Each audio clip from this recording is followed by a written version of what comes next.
Good evening, my fellow Americans. He wanted the United States to be a great society. Welcome to WatchMojo.com, and today we're taking a look at the life and accomplishments of Lyndon Johnson. Tonight I want to speak to you of peace in Vietnam and Southeast Asia. No other question so preoccupies our people. Lyndon Baines Johnson was born August 27, 1908, in Stonewall, Texas. The oldest of 5 siblings, he became interested in politics while at the Southwest Texas State Teachers College.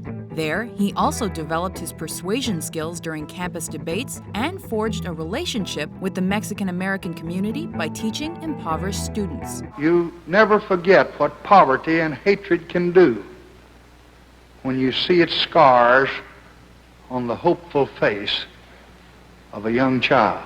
Following his 1930 graduation, his father's connections helped LBJ become Democratic Congressman Richard M. Kleberg's legislative secretary, where he built relationships with lawmakers and politicians like President Franklin Delano Roosevelt. Over the next years, Johnson attended Georgetown University Law Center and married Claudia Alta Taylor, with whom he had 2 daughters. In 1937, Lady Bird Johnson, as she was known, provided financial and political support during her husband's successful campaign for Congress. Johnson dedicated his time in the House to improving his district, though he spent a few months as a Navy lieutenant commander during World War II following the Japanese attack on Pearl Harbor. In 1948, Johnson won a spot in the Texas State Senate after a contentious campaign and advanced rapidly to become House Minority Leader in 1953. Johnson was so skilled at pushing his agenda and gathering information on his fellow senators that his methods were dubbed the treatment. In 1955, Johnson's 60-cigarette-per-day habit caught up with him when he almost died from a massive heart attack, causing him to quit smoking.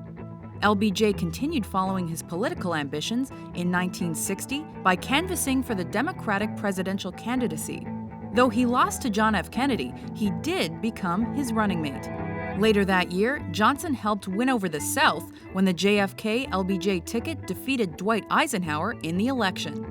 Johnson felt underused as vice president and disliked by Kennedy's entourage. Rumors circulated that JFK planned to drop LBJ from the 1964 ticket, but things changed on November 22, 1963. At 12:30 p.m. come the rifle shots that bring death to President Kennedy. Following Kennedy's assassination in Dallas, Johnson was sworn in as the 36th President of the United States aboard Air Force One. I will do my best. That is all I can do. During his first year, Johnson established the Warren Commission to examine JFK's murder and honored him by pushing through 1964's Civil Rights Act. Americans of every race and color have worked to build a nation of widening opportunities. This was one of the first major achievements of Johnson's Great Society agenda, which was designed to combat poverty, racial discrimination, and more. On November 3, 1964, LBJ and running mate Hubert Humphrey won the election by a landslide against Republican Barry Goldwater.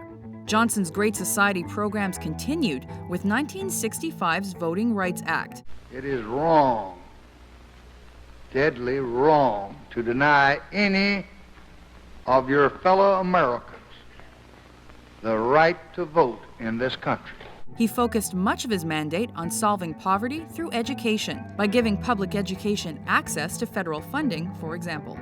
He also increased health benefits through Medicare and Medicaid, expanded American immigration policies, and tackled culture, the environment, and the media, which eventually led to the establishment of public broadcasting. However, when poor neighborhoods saw little improvement, African American communities began rioting violently. Growing media criticism of the country's military participation in the Vietnam War exacerbated those problems. Following 1964's notorious Gulf of Tonkin resolution, LBJ began sending American forces to Vietnam without Senate approval to stop the spread of communism. While publicly, Johnson's administration claimed impending victory, the U.S. was shocked by 1968's surprise Tet Offensive attacks by the Communists. LBJ's credibility and popularity plummeted further as spending, protests, and deaths increased. The final straw for Johnson was the subsequent rift within the Democratic Party. He decided not to run for the presidency in 1968 and eventually ended all bombing of North Vietnam to set peace talks in motion. I do not believe that I should devote an hour or a day of my time to any personal partisan causes or to any duties other than the awesome duties of this office. The country was shattered further by the assassinations of Martin Luther King Jr. and Robert F. Kennedy in 1968.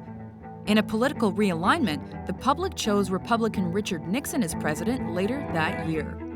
After leaving office, Johnson retired to his Texas ranch and worked on his memoirs. He also resumed his smoking habit, which caused his health to deteriorate further until he died on January 22, 1973, following his third heart attack. The 36th President of the United States died this afternoon in an ambulance plane on the way to San Antonio, where he was taken after being stricken at his ranch, the LBJ Ranch in Johnson City, Texas. While he was criticized for the Vietnam War, his use of wiretapping, and his ruthless Johnson treatment, Lyndon Johnson is remembered positively for his domestic policies and as a hero in the fight for civil rights. Its purpose is not to punish. Its purpose is not to divide, but to end divisions. Divisions which have lasted all too long.